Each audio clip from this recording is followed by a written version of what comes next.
Estimadas hermanas y hermanos, un gusto saludarles una vez más, en esta ocasión con el cuarto video tutorial de la meta de finanzas hacia una iglesia sustentable, con el tema elaboración de informes financieros.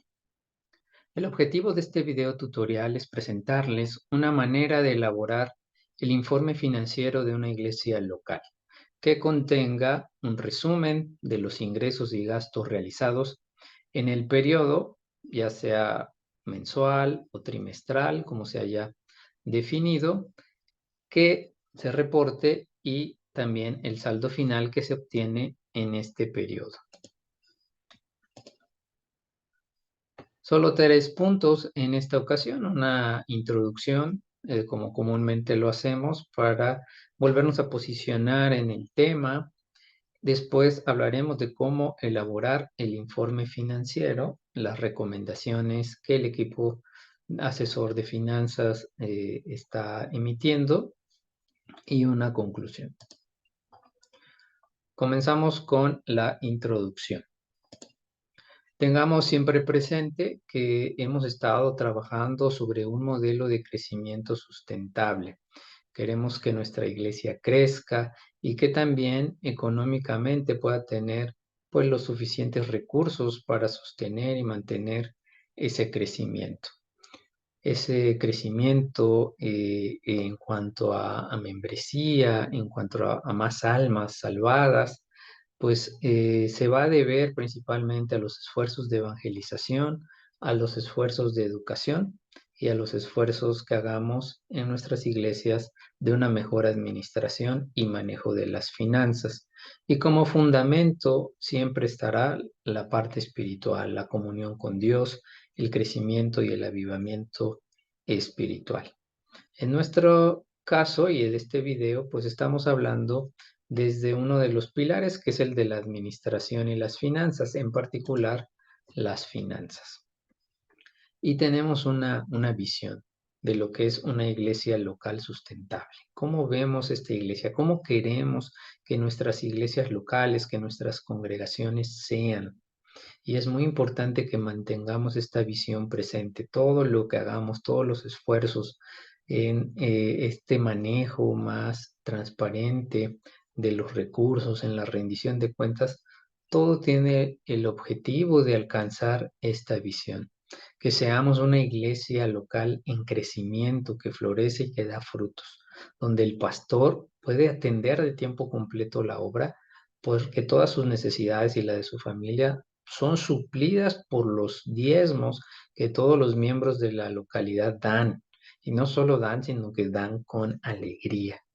Los gastos del templo son cubiertos mes con mes, los ministerios cuentan con recursos suficientes para el desarrollo de sus actividades. Y se ha creado incluso un fondo de ahorro para contingencias y para futuros proyectos de crecimiento y desarrollo. Creemos que una iglesia que puede verse de esta manera es una iglesia sustentable y es una iglesia sana, es una iglesia que crece y que florece, y estamos seguros que esa es la voluntad de Dios. Que nada limite que la iglesia llene la tierra del conocimiento de Dios, que no nos limitemos por una falta de recursos. Y por eso, pues se han establecido, se han promovido estas políticas financieras de las cuales hemos estado hablando en videos anteriores, que tienen el propósito de que los recursos financieros sean administrados con transparencia por pastores y líderes y que la feligresía conozca el uso que se le da a sus miembros, a sus diezmos, perdón, y a sus ofrendas para que exista mayor confianza en su adecuada utilización. ¿Sí? A veces por la opacidad que se da, ¿sí? No hablamos de los diezmos, no hablamos del dinero, no hablamos cuánto nos costó algo que tuvimos que comprar para la iglesia, para el templo. Bueno, a veces por esa opacidad que estamos tal vez mal acostumbrados por nuestra cultura a no hablar de esto, pues se vienen los malentendidos, la feligresía no sabe en qué se está ocupando su dinero Y a veces tenemos esta tendencia, ¿verdad? A hacernos ideas, a hacernos supuestos. ¿Qué mejor que manejar los recursos con transparencia, que la propia feligresía se dé cuenta, que el concilio local nos ayude, que haya un tesorero que nos ayude para que todo esto sea de provecho, sea de bendición, se maneje de tal manera que haya una confianza en el uso que se le está dando? Por eso se establecieron estas 10 políticas financieras de transparencia y rendición de cuentas, que ya en un video tutorial hablamos en detalle de cada una de ellas. Ahorita rápidamente solo las mencionamos y ustedes vayan haciendo esa verificación si ya están cumpliendo con estas 10 políticas. Por ejemplo, si ya cuentan con un departamento o equipo de finanzas, o al menos para las congregaciones más pequeñas ya tienen un tesorero, ya lo nombraron.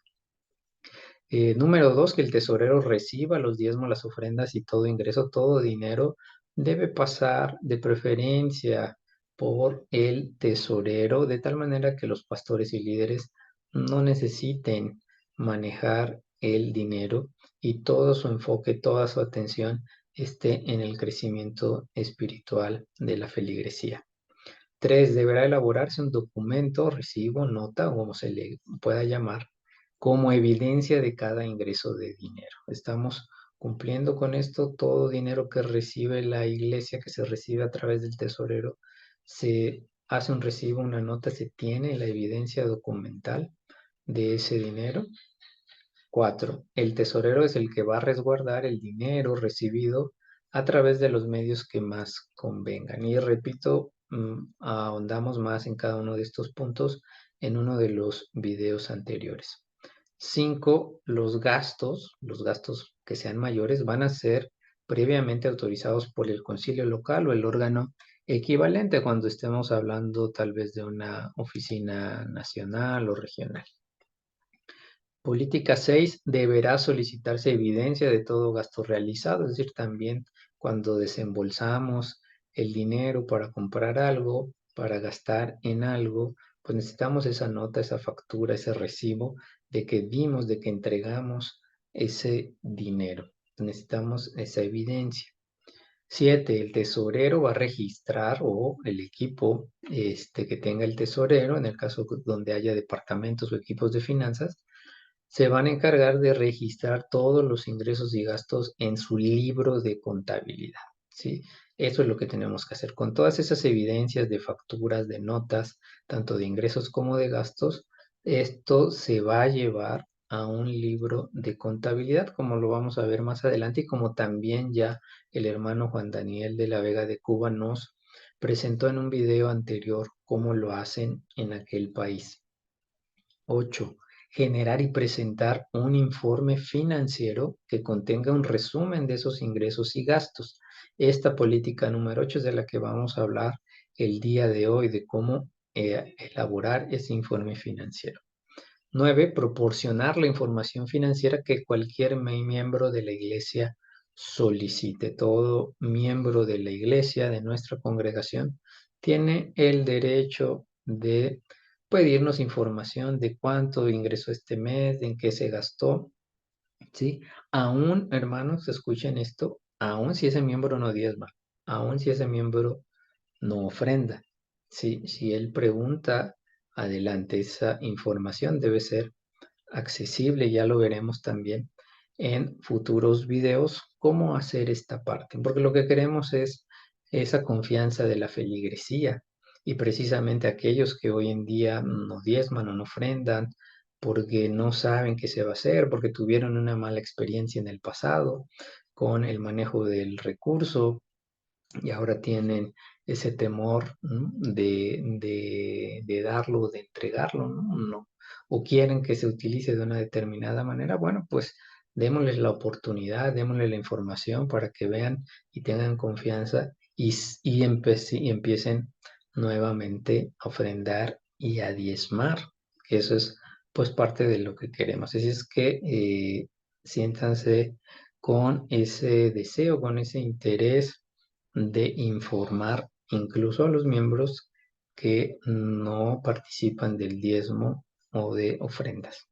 Y por último, la política 10, el concilio local y las instancias directivas superiores podrán realizar auditorías de verificación. Esto será pues un tema también que veremos más adelante cuando ya estas políticas se hayan establecido en nuestras congregaciones, pues capacitaremos a las personas indicadas de las instancias directivas superiores, de las mismas iglesias, congregaciones, para que puedan hacer auditorías de verificación. No se trata de evaluación, si tú estás bien, tú estás mal, o para dar premios o castigos, sino simplemente para ver si está funcionando bien este sistema, si se está implementando de la mejor manera posible. Esas han sido las 10 políticas que podemos revisar a detalle en videos anteriores. Vamos con el tema de la elaboración del informe financiero, que es lo que nos corresponde. Este es el proceso que podríamos llamar de contabilidad, es decir, del registro de todas nuestras transacciones, ingresos y gastos, y elaborar de esos registros, de esos datos, un informe. Primero, pues, qué va a pasar en nuestras congregaciones? Va a haber una transacción. ¿A qué le llamamos transacción? Pues a todo movimiento de dinero, ya sea que recibamos dinero, que recibamos un ingreso o que realicemos un gasto, que desembolsemos, que haya un egreso de dinero. Siempre que haya una transacción financiera, un movimiento de dinero que recibamos o que entreguemos, se deberá generar o pedir una evidencia documental, una factura, una nota. Entonces, eso es lo primero que va a suceder. Se da una transacción, hago un pago o recibo un diezmo. El siguiente paso del proceso es que voy a registrar. Vamos a registrar esos ingresos y esos gastos en un libro de contabilidad según esas evidencias, según esas facturas. Ya este punto nos lo explicó el hermano Juan Daniel en un video anterior, que si no lo han revisado, pues los invito a revisarlo. Y de la información que se registre en ese libro de contabilidad, se va a elaborar un informe financiero donde se resumen los ingresos y los gastos del periodo y el saldo que nos queda al final. Ese es el proceso, y entonces hoy hablaremos de este último paso o penúltimo del informe financiero, cómo se elabora. Entonces decíamos que vamos a partir del libro de contabilidad. Repito, pueden revisar el video anterior para ver un ejemplo de cómo lo hacen en Cuba. Aquí está otro ejemplo muy similar. Entonces recuerden que estos son recomendaciones, lo que les sirva más, lo que les sea más fácil, más conveniente, ustedes lo pueden hacer. Y esta es la recomendación de los datos mínimos que nos convendrían tener en un libro de contabilidad. Si se fijan, pues está la localidad o la congregación o la oficina, ahí pondremos. El periodo, aquí en este ejemplo, es un periodo mensual, el mes de junio de 2023. Hay una columna con el número de la operación que se va registrando del mes, la operación 1, 2, y en el ejemplo está hasta 11 operaciones, 11 transacciones. La evidencia, ¿a qué se refiere esta columna de evidencia? Que yo recomiendo que lo tengan. Pues es al número de factura, de nota o de recibo de donde están tomando la información, ¿sí? Esta R es de recibo, el recibo 57, la factura 10578 o la nota, ¿sí? La nota 337, en fin, ¿no? El talonario 06, decir qué número o qué identificación tiene esa evidencia, esa nota, esa factura, ese recibo, de dónde estamos tomando la información, cuál es la fecha de la transacción que debe venir en esa evidencia y cuál es el concepto, ¿no? ¿Qué es lo que se hizo? Si hubo un egreso de qué tipo. Si fue un ingreso, pues estamos hablando que una entrada de dinero. Si fue un gasto, un pago, entonces estamos hablando que una salida de dinero. Lo ponemos en columnas distintas. Y para empezar el mes o el periodo, pues hay un saldo inicial, ¿no? Quiere decir que aquí en mi ejemplo puse $65 o pesos, como lo quieran ver. Estos 65 son que inicio el mes, ¿verdad? Terminé el mes de mayo, ¿sí? Y lo inicio junio con $65, ¿sí? Que tengo en caja o que tengo en el banco. Y después empiezan mis transacciones, ¿no? El hermano Pedro Pérez me dio el diezmo del mes de mayo y me dio $15. Entonces ahí pongo el concepto y pongo la entrada y como había yo dicho, me lo dio el 1 de junio y emitimos un recibo que resulta ser el número 057, de donde pues él ya nos firmó de entregado y nosotros le firmamos de recibido. Tenemos esa evidencia, la guardamos, la archivamos para poder registrarla en el libro de contabilidad como aquí está en el ejemplo. Y así, si hicimos un pago de la energía eléctrica del mes de mayo, pues entonces es una salida, un egreso de, en este ejemplo, de $33. Reparamos la puerta del templo y ahí están, ¿no? Y ahí están los ejemplos. Después hubo un diezmo, lo registramos, hubo ofrendas de un servicio del culto del sábado, las registramos, se dio la cuota de ayuda al pastor, lo que se corresponda a manera de salario, en fin, todos los ingresos y gastos que se hayan realizado en el mes.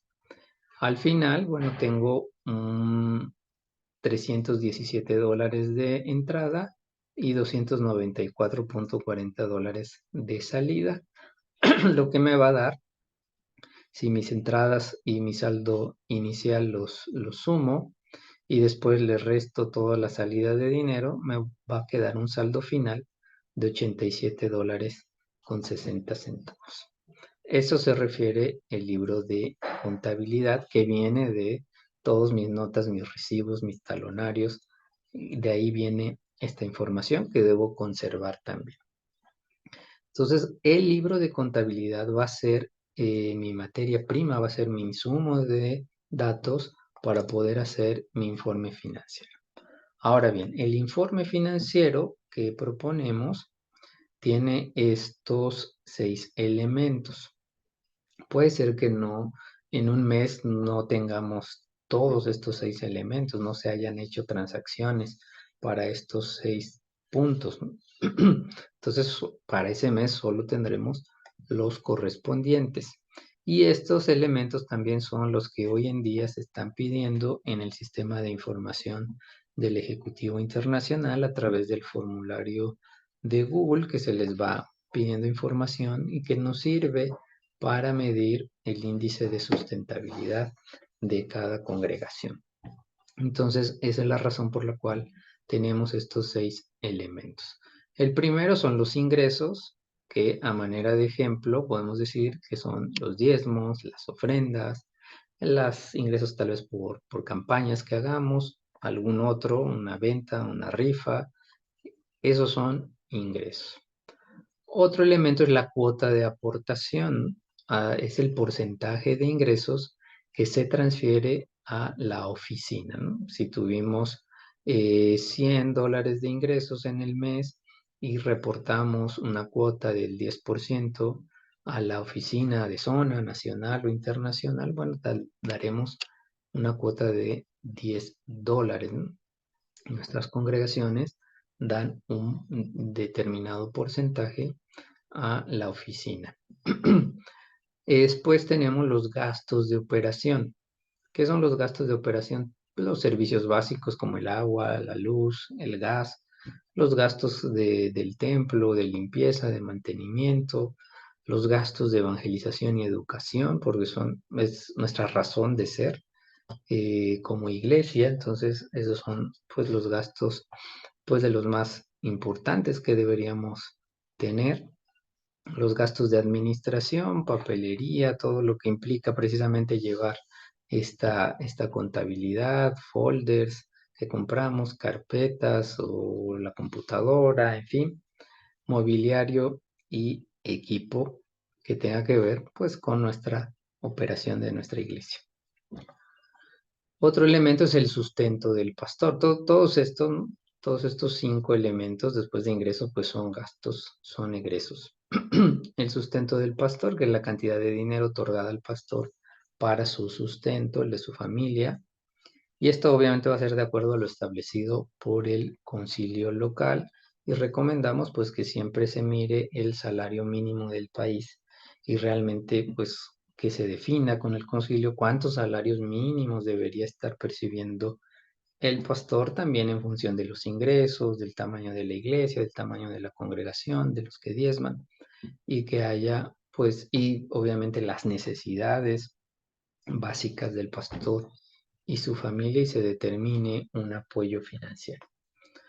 El siguiente elemento será el apoyo a ministerios. Bueno, una vez cubiertos los gastos de operación, la aportación, el sustento del pastor, pues podríamos usar el dinero para el resto de ministerios, el departamento de damas, no sé, ministerio de ayuda al necesitado, de música y alabanza, en fin. Y finalmente, pues para los proyectos de crecimiento y mejora, ¿no? Es decir, gastos de construcción, ¿no? Queremos ampliar el templo, queremos construir un aula, queremos construir una habitación más en la casa pastoral. Bueno, esos ya son proyectos mayores que implican más recursos y esos son proyectos de crecimiento y mejora, comprar un terreno, por ejemplo, remodelaciones mayores, comprar un vehículo. Si se fijan, son pues gastos o inversiones mayores.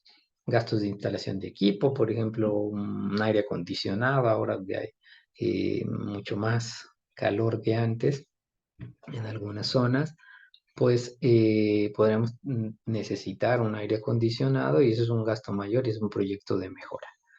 A eso nos referimos solo a manera de ejemplo, no quiere decir que solo estos rubros tengan que ser, puede haber más cosas y nosotros veríamos en cuál de estos elementos podría caer.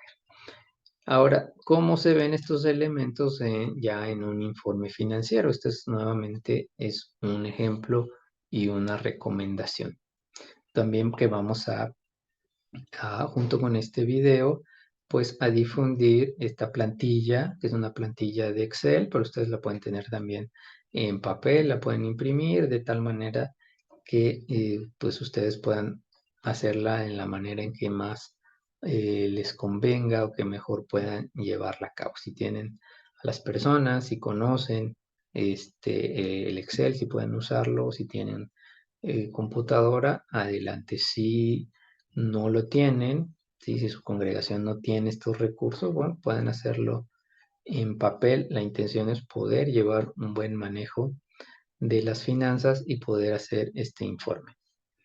Entonces, esta plantilla tiene aquí igual la localidad, el periodo que se reporta, las recomendaciones que vayamos haciéndolo mensual y después, de acuerdo con los estatutos de nuestra iglesia, pues se pueda al menos hacer un reporte, una rendición de cuentas trimestral.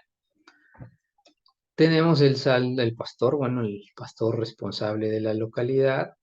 Tenemos el saldo inicial, con cómo empezamos el mes o el periodo. Tenemos este primer elemento que ya hablábamos de los ingresos y vamos a irlos eh, agregando. En el libro voy a regresarme al libro de contabilidad. Fíjense, aquí tengo el diezmo de Pedro Pérez, tengo el diezmo de Silvia Rodríguez, tengo algunas ofrendas. Bueno, de ahí voy a tomar los datos para sumarlo y hacer el resumen y decir, bueno, de diezmos obtuve tanto, ¿no? En este ejemplo, que es, no se corresponde con este libro de contabilidad, ¿sí? Es otro ejemplo, pero vamos a suponer que pues todos los hermanos que diezmaron, en total en este periodo fue de $700 o 700 pesos. Pero también hubo ofrendas en los servicios regulares, se recogieron estas ofrendas, hubo ofrendas de particulares, hubo alguna campaña, alguna otra fuente de ingresos y pues sumamos el total de ingresos que son 1100. el otro elemento, ponemos la cuota de aportación, si tuvimos ingresos de 1,100 y mi congregación da un 10% de aportación a la Oficina Nacional, entonces estaríamos dando 110. Y hacemos la resta, ¿verdad? Recibimos 1,100, dimos un 10% de aportación a la Oficina Nacional, entonces mis ingresos netos, lo que me queda, sí, son 990, 1,100 menos 110. Después tengo mis gastos de operación. Pues aquí los estoy resumiendo. Sí, lo que pagué de agua, lo que pagué de luz, lo que pagué de gas. Eso lo tomo de mi libro de contabilidad. Sumo mis gastos por servicios básicos y en este ejemplo me da $80. Tuve gastos del templo, los sumo. Si tengo, repito, es un ejemplo, puede haber otros rubros. Si tengo que pagar impuestos, alguna cuota al gobierno, al municipio, al ayuntamiento, distrito, pues aquí lo pongo. Los gastos de evangelización, que compramos literaturas, que compramos Biblias, que las repartimos. Entonces, ese es un gasto de evangelización. Gastos de educación, pues si compramos material, en fin, pizarrón, plumones, etcétera. Adquirimos libros, pues ahí está. Gastos de educación, gastos de administración, como ya comentaba yo, lo que puede entrar ahí, gastos que tienen que ver con nuestra oficina y algún otro gasto menor o gastos menores.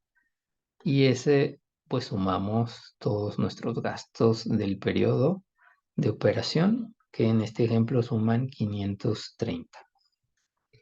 Después está el sustento del pastor o salario acordado con el concilio local, como ya lo mencioné, y vamos a suponer que en este periodo se le dieron $400. Total de egresos, ¿sí? Mi total de egresos van a ser mis gastos de operación más el sustento del pastor, es decir, estos 530 más estos 400 me dan 930. Ese es el total de mis egresos. Y en esta ocasión, bueno, estamos planteando aquí hacer una resta de mis ingresos netos, que son 990, menos todos los egresos, que fueron 930, y tengo un primer remanente que son $60. Y entonces, después viene con este remanente, digamos que esto es lo mínimo necesario que una congregación tendría que poder cubrir con sus ingresos. La cuota de aportación, los gastos de operación y el sustento del pastor. Para eso nos debería alcanzar al menos. Y después vendría pues todos los apoyos, ¿no? Apoyo a los ministerios, a los departamentos. Sí, esto es solo, repito, a manera de ejemplo. No quiere decir que solo sea eso. O que pudieran ser solo uno o dos ministerios o apoyos, lo que se haya hecho. Y vamos a sumar el total de aportaciones. Y después tendríamos los proyectos de crecimiento y mejora. En mi ejemplo, pues no hubo proyectos de crecimiento. Si se hizo algo de proyectos de mejora, se usaron solo $50 y pues tengo ese total de proyectos. Voy a sumar todos estos apoyos, es decir, el apoyo a ministerios y el apoyo al crecimiento y mejora de la iglesia. Es el total de apoyos, $60 de apoyo al ministerio más $50 de proyectos de crecimiento y mejora, me da $110 de apoyo. Ahora, fíjense, este es, en mi ejemplo, viene un excedente, un elemento que es el excedente, que es mi remanente que tenemos de aquí en medio, que fue de $60, mis ingresos netos menos el total de egresos. Sí, tengo ese remanente menos el total de apoyos, que fueron 110. Entonces me da un importe negativo de menos 50, ¿sí? Que puede ser, ¿no? Ok, a mí para este periodo solo me quedaron $60, pero apoyé con 110. Bueno, ¿cómo es posible eso? Bueno, porque recuerden que tengo un saldo inicial cuando inicie el periodo, inicie el mes o el trimestre de $80. Por eso, bueno, pude hacerle frente a estos 110 de apoyo, pero tuve que tomar de esos 80, tuve que tomar, sí, dinero para que al final, bueno, pues me quede como saldo final, que es el saldo inicial más el excedente, $30, ¿no? ¿De acuerdo? Entonces, bueno, es para que lo vuelvan a ver, vuelvan a escuchar el video, lo vean con calma y no se preocupen, vamos a dar la plantilla, si de momento así como no entendemos de dónde sale cada cosa, podemos verlo, revisarlo, preguntar, tendremos nuestra sesión de asesoría, de orientación, tendremos todas las facilidades para que lo podamos ir haciendo de la mejor manera posible, ¿no? Recuerden, el objetivo es precisamente que tengamos este resumen de ingresos y gastos que después podamos presentar a la feligresía y que puedan entender de dónde surge todo el dinero. Y también que nos ayude como líderes y pastores a tomar mejores decisiones, a decir, ok, pues si el siguiente mes está igual, pues no nos va a alcanzar. Tenemos que hacer algo, tenemos que mejorar esta situación o tenemos que reducir algunos gastos. Ya no podremos pues hacer un proyecto de mejora o tendremos que, como decía yo, aumentar los ingresos, ¿no? Que al final de cuentas, pues eso sería pues la mejor estrategia, cómo aumentamos nuestros ingresos y revisar si hay algún gasto que realmente no es importante y podemos eliminar. Eso nos va a ayudar también no solo a reportarle a la feligresía, sino a tomar mejores decisiones en cuanto al dinero. Porque a veces si no llevamos nada de esto, hermanos, si nosotros vamos viendo ahí si tengo dinero o no en la bolsa, pues lo que nos va a pasar es que vamos a terminar gastando más de lo que ingresamos o comprometiéndonos con cosas que no vamos a poder posteriormente y caemos en un endeudamiento que luego no sabemos cómo salir de él. Entonces la idea es que tomemos mejores decisiones hacia una iglesia sustentable. Como conclusión, hermanos, algo que ya hemos comentado en videos anteriores. La idea de aplicar las políticas financieras va a ayudar a administrar con transparencia el dinero, ya que la feligresía conozca el uso que se le da a sus diezmos y ofrendas, para que exista mayor confianza en su adecuada utilización y mayor disposición a cooperar económicamente con los esfuerzos de crecimiento y desarrollo de la iglesia. Y nos da mucho gusto que en la sesión de asesoría en línea que tuvimos eh, antes de este video y referente al registros de contabilidad, hubo dos testimonios muy importantes de personas que pues se animaron, se atrevieron, hicieron el esfuerzo de aplicar todo esto con ciertas dudas de si esto iba a funcionar o no, pero ahora sí que lo llevaron a cabo, lo implementaron y dieron su testimonio de cómo ha funcionado, hermanos, de cómo se han elevado los diezmos, de cómo han mejorado los ingresos y de cómo les ha permitido tomar mejores decisiones y también de la importancia que tiene el poder tener recursos para ofrecer, para ayudar, para evangelizar, para dar premios, regalos a las visitas, a las personas nuevas, invitarles, ¿verdad? Un alimento, convivir y que de esa manera pues se acerquen y escuchen y sean evangelizadas y conozcan a Jesús, que recuerden, esa es la finalidad, lo que buscamos por último.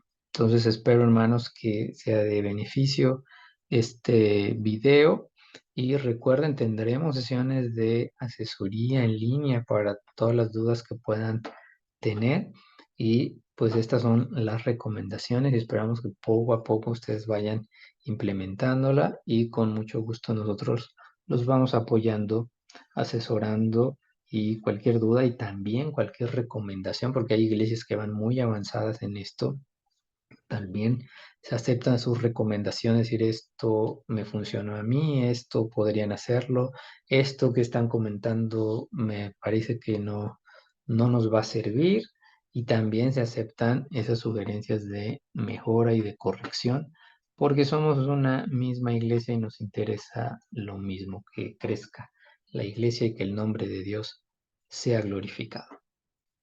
Que Dios tome la honra y la gloria.